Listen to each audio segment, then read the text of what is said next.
So finally लोकी का last episode आ चुका है एंड होप करता हूँ तुमने देख लिया होगा, क्योंकि इस वीडियो में हम उसकी एंडिंग के बारे में बात करने वाले हैं। तो स्पॉइलर तो होने ही वाले हैं एंड तुम्हें बता दूं कि इसकी एंडिंग इतनी ज़्यादा गजब थी कि मुझे ऐसी फीलिंग सिर्फ अवेंजर्स की एंडिंग देख कर ही आती है या फिर इस बार लोकी सीजन 2 की एंडिंग देख कर आई है। लिटरली ये माइंड ब्लोइंग एंडिंग थी। तो हमने पहले ही देखा था कि लोकी टेम्पोरल लूम को बचाने के लिए हर तरह का प्रयास कर रहा था। वो टाइम में पीछे जा रहा था, आगे जा रहा था, किसी से कुछ हर तरह से प्रयास कर रहा था, लेकिन फिर भी वो फेल ही हो रहा था। एंड यहाँ पर एक बार फिर लोकी टाइम ट्रेवल करता है एंड वो सेंचुरीज पीछे जाता है, सेंचुरीज तक अध्ययन करता है एंड ओबी और विक्टर टाइमली से भी ज़्यादा इंटेलिजेंट हो जाता है। इतना ज़्यादा वो ज्ञान कलेक्ट कर लेता है, लेकिन यहाँ पर फिर भी हर प्रकार का प्रयास करने के बाद भी टेम्पोरल लूम को नहीं बचा सकता था। एंड में उसके पास कोई चारा नहीं बचता एंड वो चला जाता है उसी टाइम में जहाँ पर सिल्वी ने ही हू रिमेंस को मारा था।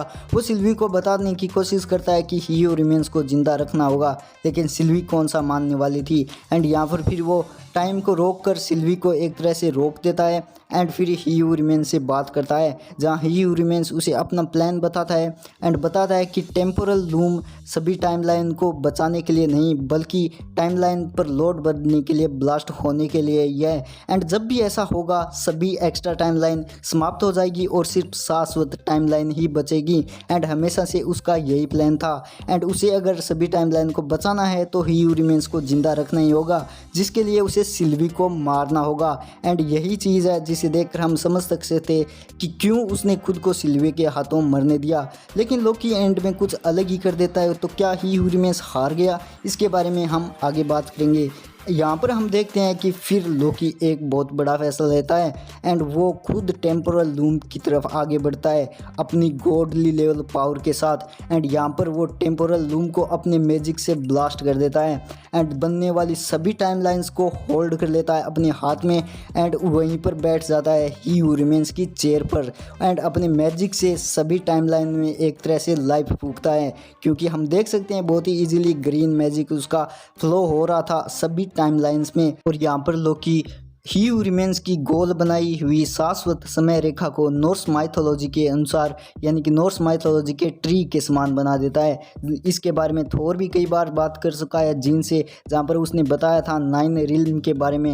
एंड इसी तरह का टाइमलाइंस का ट्री बना देता है लोकी, जहाँ पर अब सभी लोग स्वतंत्रतापूर्वक रहेंगे और अपनी चॉइस के अनुसार रहेंगे, क्योंकि ही हू रिमेंस ने जो बनाई थी शाश्वत समय रेखा उसने मल्टीवर्सल वॉर को एंड करके बनाई थी, यानी कि सभी आपसी में लड़ रहे थे तो उसने सभी टाइमलाइंस को ही ख़त्म कर दिया। लेकिन यहाँ पर लोकी एंड सिल्वी के बीच जो कन्वर्सेशन होती है उससे हम पता लगा सकते हैं कि लोकी ने सबको चांस दिया है अपने अनुसार जीने का, और अगर मल्टीवर्स वॉर होती है तो उसको एंड करने की एंड उसको लड़ने की जिम्मेदारी भी अब आपसी में सभी लोगों पर ही होगी, यानी कि एक दूसरे से लड़ना है या फिर शांति से रहना है, इसका निर्णय भी उन अलग अलग टाइमलाइन में रहने वाले लोग या फिर हीरोज़ अपनी मर्जी से लेंगे। कोई और ही हू रिमेंस आकर उनकी टाइमलाइन को ख़त्म कर शांति नहीं लाएगा।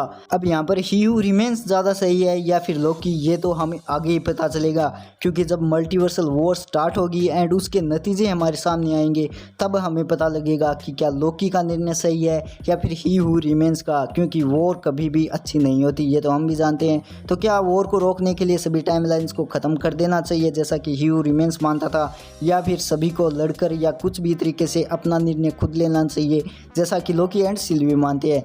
इसके बारे में तो हमें आगे ही जानने को मिलेगा आगे चलकर क्या होता है सीक्रेट वॉर में। लेकिन इसके बाद हमें एक और अमेजिंग सी चीज़ देखने को मिलती है। रमोना आकर गिरती है एक ग्रीन ग्रास लैंड पर एंड यहाँ पर हमें TVA का वो ऑल टाइम ऑलवेज वाला लोगो भी नज़र आता है एंड साथ में पिरामिड भी। लेकिन ये दोनों साथ में यहाँ पर क्या कर रहे हैं, क्या ये वॉइड है या फिर इजिप्ट, नहीं जानते। अब हम सिर्फ अंदाज़ा लगा सकते हैं कि अगर ये वॉइड है तो यहाँ पर पिरामिड क्या कर रहा है। क्या यहाँ पर रामाटेट का कोई गैंग है जो पिरामिड में बैठकर कुछ रिसर्च कर रहा है, या फिर ये इजिप्ट है जहाँ अभी तक रेगिस्तान नहीं बना है एंड ये पूरी तरह से ग्रीन है। एंड यहाँ पर रामाटेट ने खुद की पुराने मॉन्स्टर से रक्षा करने के लिए ये इतना बड़ा पिरामिड बनाया है। तो होने को कुछ भी हो सकता है, हम बस थ्योरीज बना सकते हैं। आगे क्या होने वाला है ये तो हमें आगे आने वाली मूवीज़ में ही पता चलेगा। बाकी लोकी सीजन 2 ने तो सच में दिमाग हिला के रख दिया। तुम्हें क्या लगता है इसके बारे में, तुम भी कमेंट करके बता देना। साथ में वीडियो को लाइक और चैनल को सब्सक्राइब भी कर